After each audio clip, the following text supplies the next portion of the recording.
Isa sa binibigyan natin ng mataas na pagpapahalaga ay ang pagkakaroon ng edukasyon, lalo na ng mga magulang. Sa garantiya ng ating saligang batas noong 1987, ang lahat ay may access sa libreng basic education mula elementary hanggang high school. During my time, walang tuition fee sa high school at sa elementary, pero may miscellaneous fees. With this setup, nakapag-aral ako ng high school. Pero ito ang magandang kwento. Pumasok ako ng high school na maaari nating sabihin na may kabubuhan ako sa mga. Magandang araw sa inyong lahat. Saan man kayo naroon, welcome sa aking channel. My name is Moss and this is Anonymous. Kung naiibigan nyo ang ganitong uri ng content, maybe you can help me by clicking that like button. Mag-subscribe na rin kayo.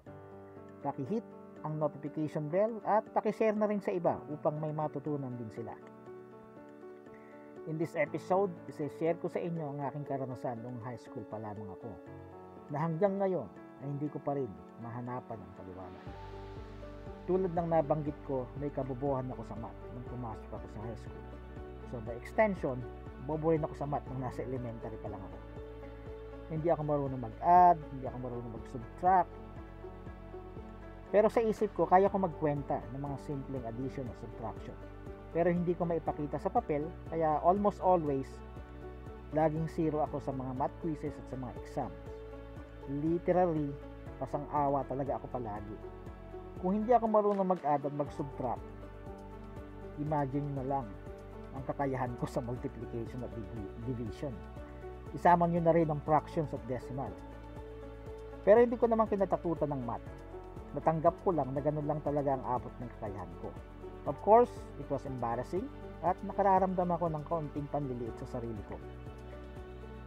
Bumabawi na lang ko sa ilang subjects tulad ng social studies o araling panlipunan.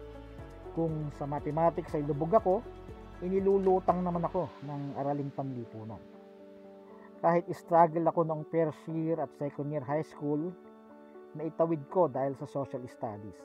Pero zero talaga ako sa math. Hindi ko maintindihan, wala akong gana.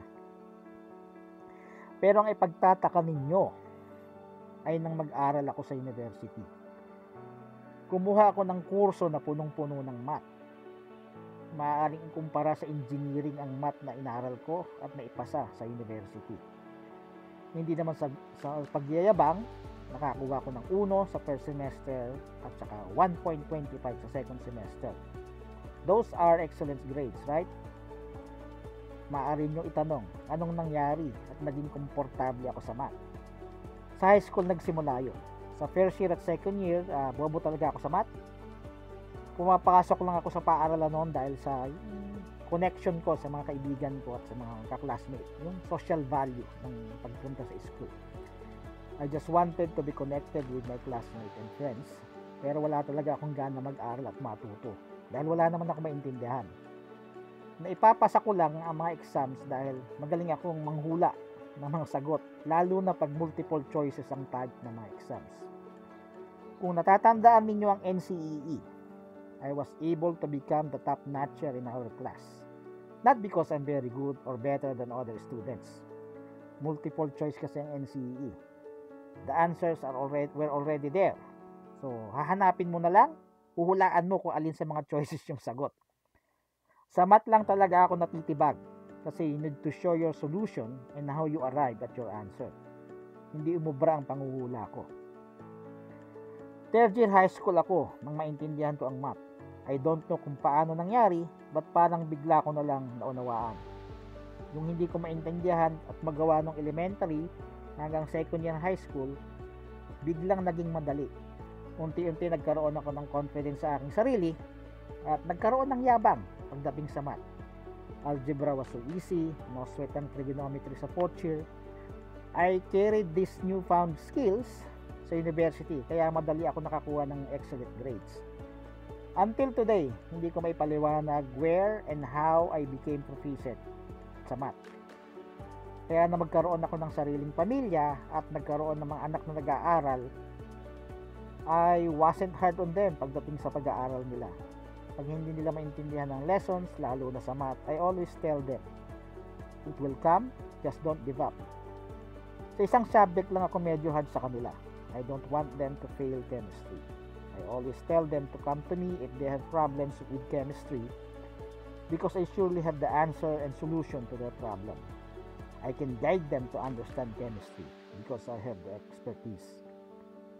Kahit na barely passing ang high school chemistry ko, I took chemistry in the university and became a registered chemist. So anong matututunan sa story ko?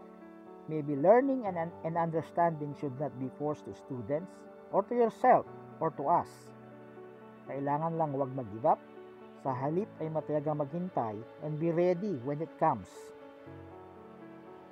So yun yung story ko. Hindi ko maipaliwanag na yung from yung elementary ko hanggang second year high school, hindi ko maintindihan ang math. Basically, zero talaga. Kaya nagtataka ako nung mag third year high school ako, biglang parang nag-click. Naintindihan ko bigla ang mathematics and I proved with myself na mag-aral ako sa university. Madali yung mathematics.